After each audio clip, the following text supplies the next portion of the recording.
How many people have a bank account in the crowd? Yeah, okay, so you already know about banking.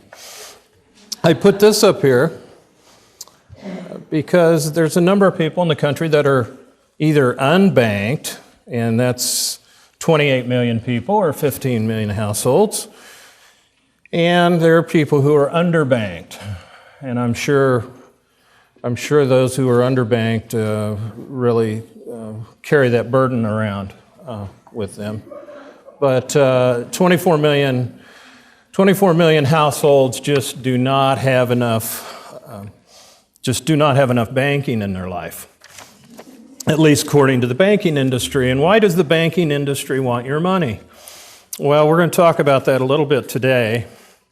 And I have to start with the idea that there's two kinds of banking. There's loan banking and there's deposit banking. Now, I have to assume that most of you are engaged in deposit banking. In other words, you get a little money or you get a lot of money, as the case may be, and you put it in the bank. And legitimate deposit banking would involve the bank honoring property rights, right? You've essentially hired them to keep your money for you so that when you want to use it, you can go back and take it out or write checks against it or whatever you might want to do. Now, there's something else called loan banking, and that's straightforward enough. If you say, I want to save money and I want to start a bank, I raise some equity capital, and then the idea of my bank would be to loan the money out. Loan the money out to people who had projects or a business, or lend it to Mama Goldberg's next door so they could make sandwiches and make money. And then they would repay the loan, depending on their sandwich business. And of course, bankers would be experts at where these loans should be made and who they should be made to. And so that'd be the idea behind loan banking. Loan banks they'd go bankrupt. If the loans didn't get paid off, the banks would go out of business. It's a very simple concept and pretty easy to understand. If you didn't run a loan bank correctly, loans didn't pay off, you'd be broke. Now there are types of loan banks out there. Hard money lenders is what they're referred to as, or finance companies, or factoring companies. Factoring companies actually lend against a company's accounts receivable, and they would actually take title to those accounts receivable, and instead of whoever owed that account receivable paying the company, they would pay the factor, or they'd pay the finance company who had lent money against that receivable. And that's how those loans would be paid off. So loan banking is pretty straightforward and it's easy to understand. And also deposit banking is pretty straightforward and easy to understand, right? You put your money in the bank and you expect that it's there waiting for you when you want it. You want to write a check to University of Auburn for tuition. If Cam Newton pays you for one of your term papers, you would deposit that check. Thank you. You know, it's a very cheap shot. I told a Cam joke in Greenville last week and barely got any laughs. So it's nice that you guys are up to speed on that. So anyway, you would put his check in the bank, presuming it would clear, and be able to use that money somewhere else. The problem has come with the merging of loan banking and deposit banking. And this started way back when the goldsmiths used to hold people's gold, and the goldsmiths figured out that, gee, people didn't come for their gold all the time, and they're holding this gold, and they thought, you know, I've given people receipts for their gold, and They don't always come back to redeem their gold, so why don't I just issue more receipts than there is gold? And that's more or less how fractional reserve banking was born. And there was a series of legal cases in England that really unleashed fractionalized banking. Because when you think about the idea that when you put $100 in the bank, I got news for you, the $100 isn't there. They've lent it to somebody else. They've lent at least 90 bucks of it probably to somebody else. Maybe in some cases they've lent all 100 of it to somebody else. So when you put money in the bank, it's not sitting there. They say it's sitting there. You have a statement that says it's there, but it's not there. They've lent it to the person down the street. They've lent it to Mama Goldberg's, or they've lent it to Firehouse Subs, or Chick-fil-A, or whoever it may be.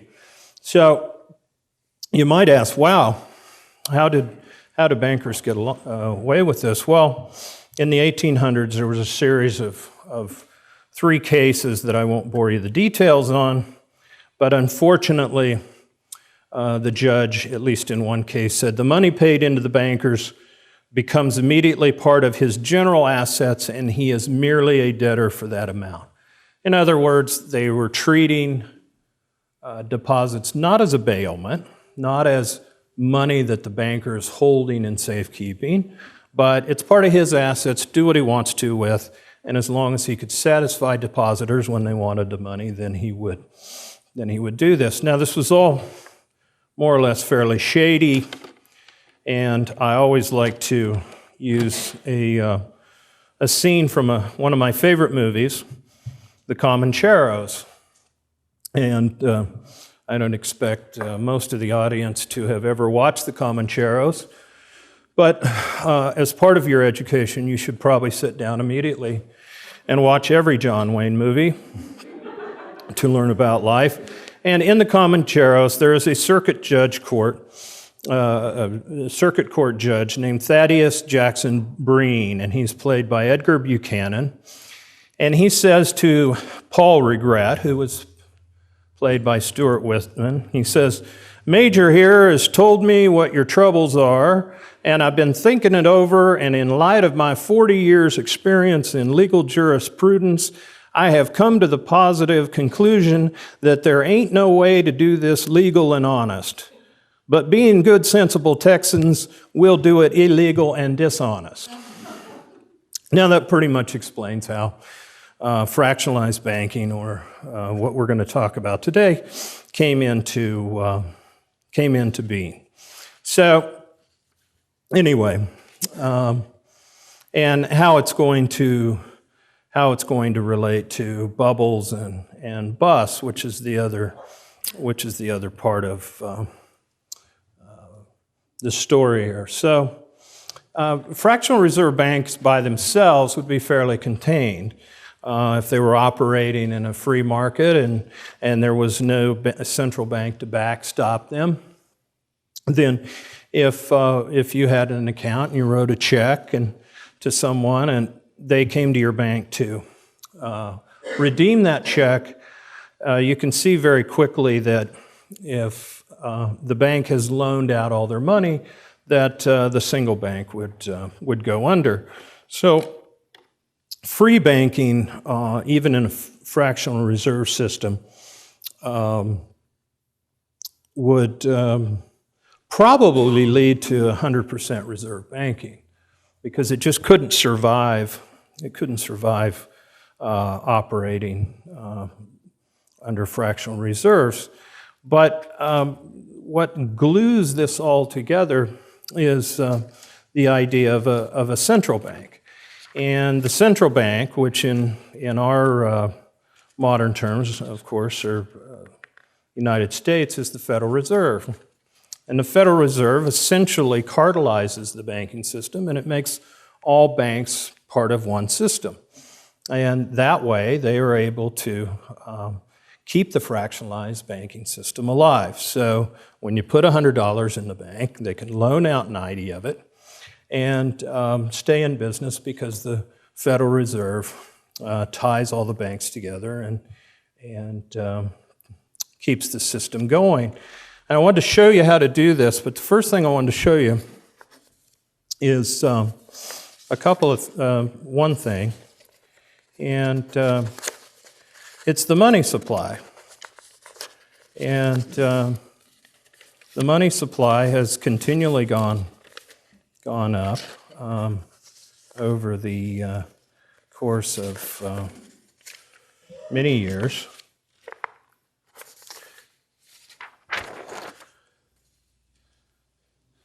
And that would be the M2 money supply. So you can see that banks are creating money at a pretty fast clip. If you look down here at 1970, right in there is where the President Nixon cut the last ties to the gold standard. And since the American dollar is not tied to gold, anytime since then, you can see what's happened to the money supply. It's grown exponentially. You can see before that, it really was fairly stable for centuries. But then they cut the last ties to gold, and then through the fractionalized banking system that we're going to go into, it has created lots of money. So how do we do this? How does this happen? Well, the first thing here is, we'll kind of run through this. Oh, good. How does the commercial banking system inflate with the aid of the central bank? So, first of all, and you've heard about this QE2 thing recently, where the Fed buys treasuries, say, in our case, from Citibank. So, Citibank has bought, say, in our case, $1,000 in treasuries from Citibank. In other words, Citibank had $1,000 in treasuries.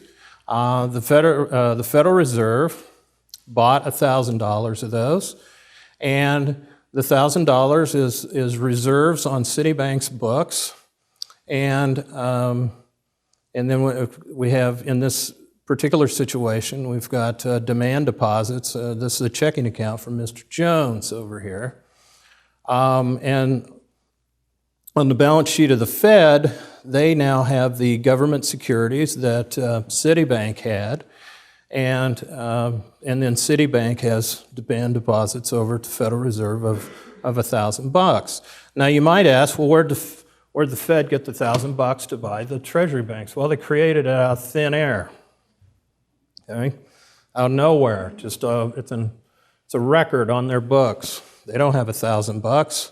They never had $1,000. They just created it out of nowhere. So that's step number one in our story, and that probably is not too troublesome. But then we'll see what happens next, because Citibank isn't going to just sit there and do nothing. Citibank's going to lend that money out. And in our case, they're going to retain a reserve ratio of 10%. In other words, we're going to assume that through the current banking rules that they can't lend out all these deposits, but they're going to keep 10% for a reserve ratio, and the rest they can loan out. So they've got this, they got this 1,000 in reserves. Remember, Jones had a deposit account, just like your deposit accounts over here. And they're going to make a loan to Donald Trump, because Donald Trump's a guy who always needs money, and he's a guy who knows how to borrow it. So you can see what happens. We've got the reserves of $1,000. We got the loan to Trump as an asset, and over here on the equity and liabilities, we've got the demand deposit for Jones. Now that's the money they lent. They lent Jones's $1,000, or 900 of Jones's $1,000. But Jones's money doesn't go anywhere. It stays. And then the deposit, the loan they made to Trump, he deposits in his account at Citibank. So he's got a $900 deposit account there. So the total over here is $1,900, and the total over there is $1,900. Now, The next step then, and this will go pretty fast, but Trump, of course, is the kind of guy that he needs to borrow money, he needs to immediately pay money. And he owes his ex-wife, Ivana, some money, so he's got to write her a check. And Ivana, of course, is she's well-to-do, and she has connections, and she banks over at Goldman Sachs. Okay, so we can see the balance sheet here of the loan to Trump for $900. We've got Bank A over there, Citibank. We've got a loan to Trump for $900. We've got demand deposits to Jones for the $1,000 still. We're holding $100 in reserves because we had to for our 10% reserve ratio. That's Citibank. Goldman Sachs now has $900. That's the money that Ivana put in her demand deposit account, and then reserves for $900 there. And the Federal Reserve's got $1,000 in government securities and demand deposits banks at $100 at Citibank and $900 at Goldman Sachs.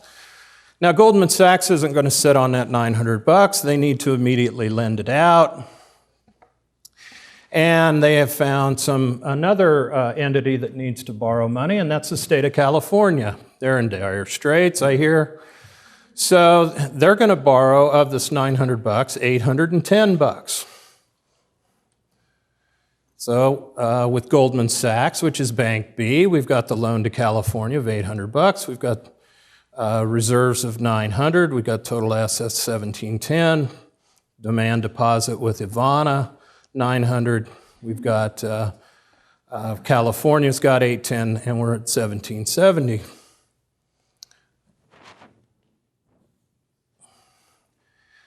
Of course, state of California is not going to sit on the money. They owe CalPERS. CalPERS is the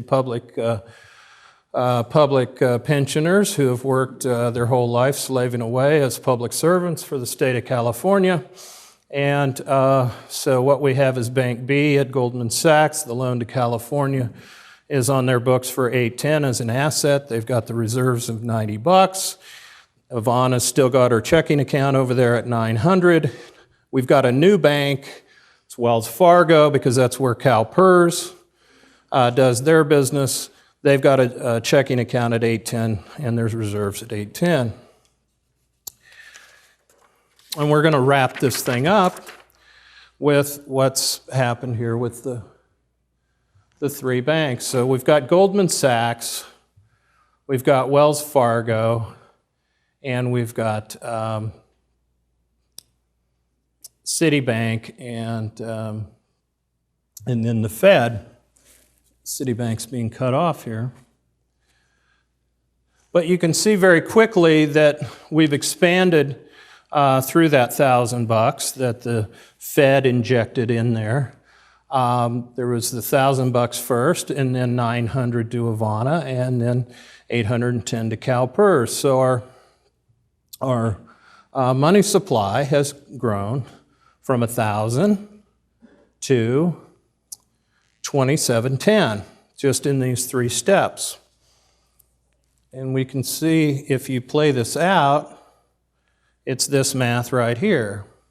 The $1,000 that is injected by the Federal Reserve creates a money supply increase of $10,000, 10 for 1.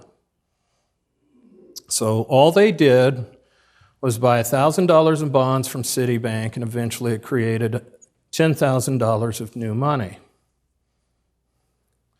Now you could see that if any of these loans go bad, it creates some problems, right? And that's how banks can get in trouble. When any of these loans go bad and they have to write those loans off, they've still got those deposits out there, but the loans that don't back them, and that's when banks go out of business, which we've had quite a bit of in the last few years. Now, you can see how, you can see again, I'm going to put up this money supply chart. You were probably wondering, well, how is all this money being created? That's our M2 chart there.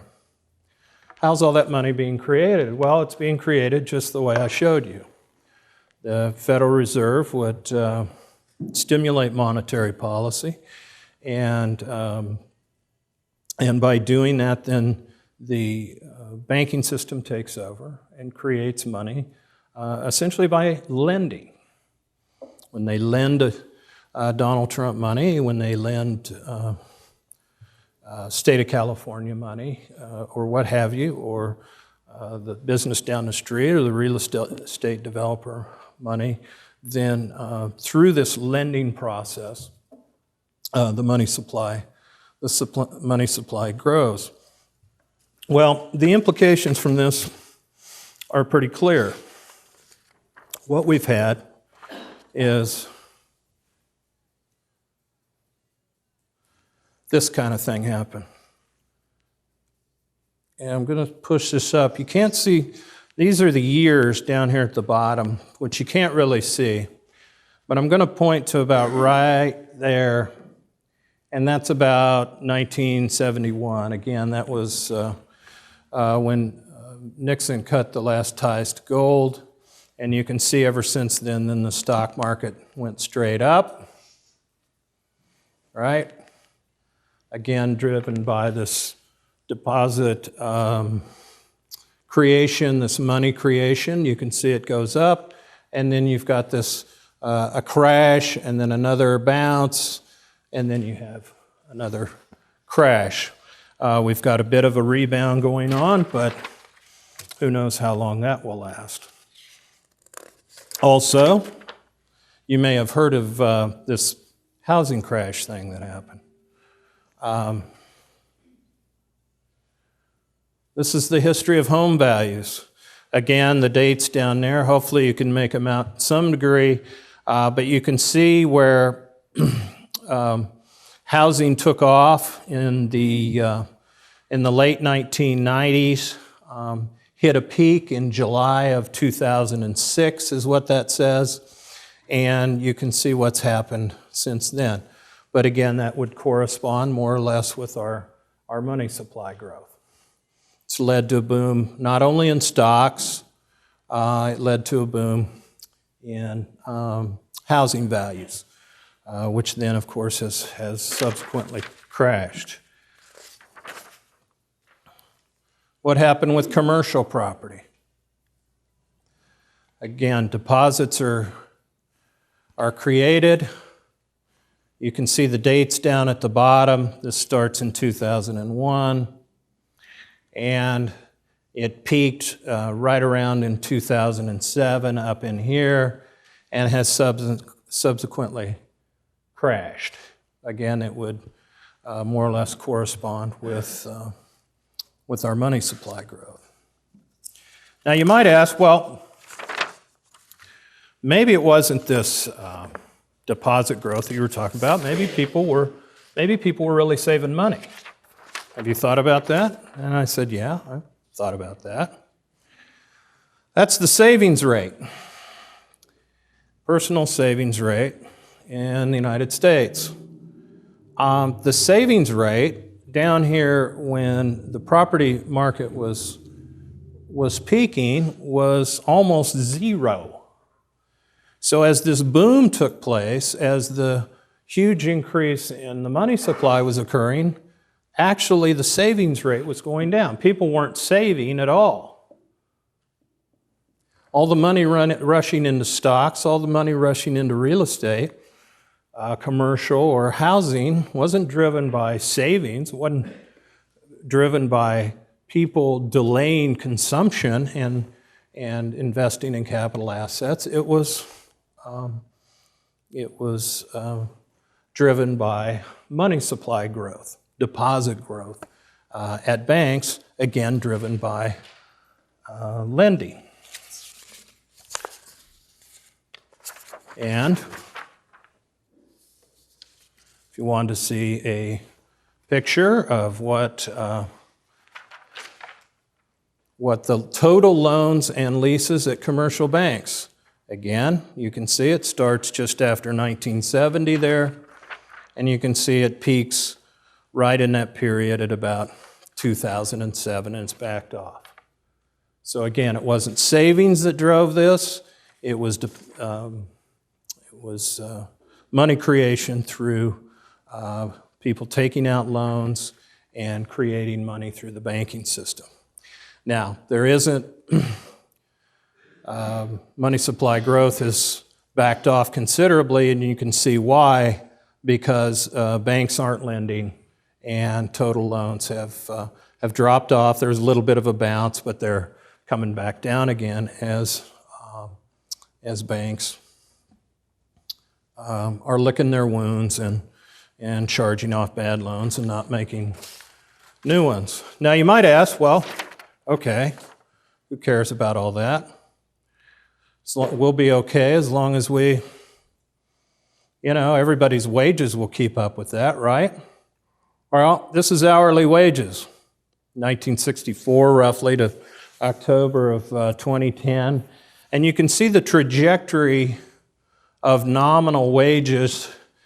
Yeah, in 64, average wage rate was a little over $2, and now it's $19. But when you average that out for inflation, that is this red line here. It's essentially flat. So while there's been an explosion in asset prices, booms and busts, in terms of real estate and stocks, the average hourly wages fall behind that. And the reason is that wage earners tend to be one of the last people who receive money through this inflationary process. So I wanted to just put this up kind of at the end here. And I went to Wikipedia, and by the way, we have our own wiki now called Mises Wiki, so please look for it on our site, all things Austrian. And I believe in 2 weeks we have 350 entries already. Yes, amazing. Probably by this time next year we'll have 3,000 entries. So if you're ever looking for anything about anything Austrian, by this time next year, we'll have it all on. But I pulled this off Wikipedia, and these are stock market crashes throughout history.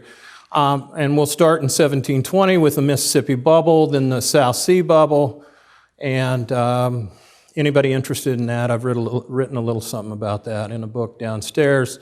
But you can see that there were some crashes, some booms and busts in the 1700s. You can see that there's some booms and busts in the 1800s. Panic of 1819 is a wonderful book by Murray Rothbard.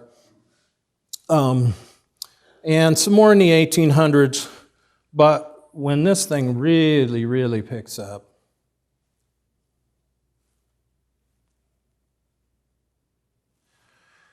is really after, say, that 71 period. You can see the 73, 74 stock crash, Silver Thursday, Black Monday. I've included a couple things. There was a commercial property crash in 1990, housing crash in 07, still ongoing. Commercial property crash probably in 08, still ongoing. But again, you can see this continual series of crashes that have occurred.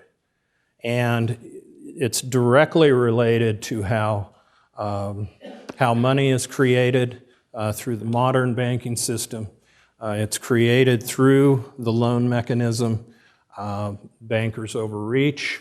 They lend on property to the point, they may lend on stocks, they may lend on property, they may lend on commercial property. But you can see essentially through the modern banking system that these booms and busts are created. We have more and more of them in the modern era than we ever have. And I am afraid to tell you, as young people, for the rest of your lives, as long as we have the current system in place, you will live through a series of booms and busts that can make you very poor if you try to chase them on the way up and get caught at the top. And it's a very unfortunate thing. Bubbles are very seductive, and for people whose wages are not keeping up, you continually want to chase investments to make your lives better, but unfortunately, most people get caught directly in the crashes. So, unfortunately, I am going to leave you with that cheery note.